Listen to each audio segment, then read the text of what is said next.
happy to join with you today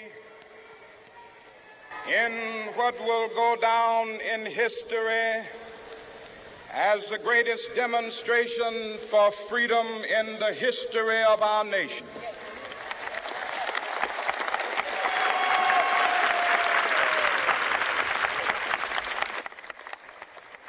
Five score years ago,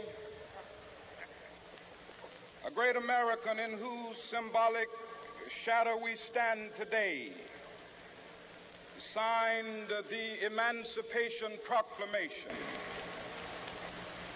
This momentous decree came as a great beacon light of hope to millions of Negro slaves who had been seared in the flames of withering injustice.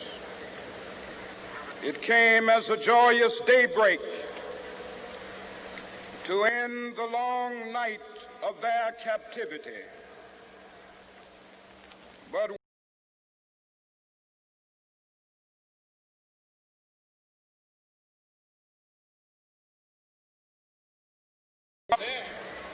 100 years later, the life of the Negro is still sadly crippled by the manacles of segregation and the chains of discrimination.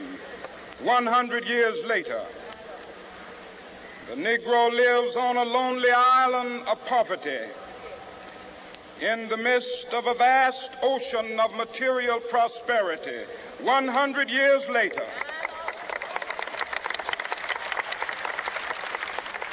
the Negro is still languished in the corners of American society and finds himself in exile in his own land.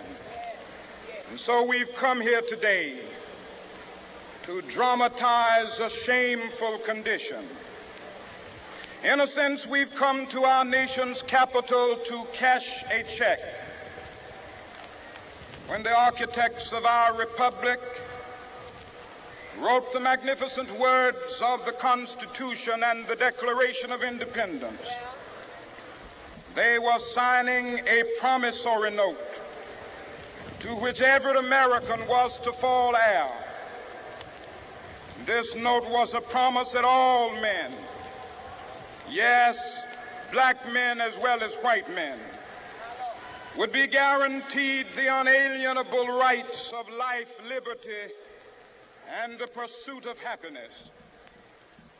It is obvious today that America has defaulted on this promissory note insofar as her citizens of color are concerned.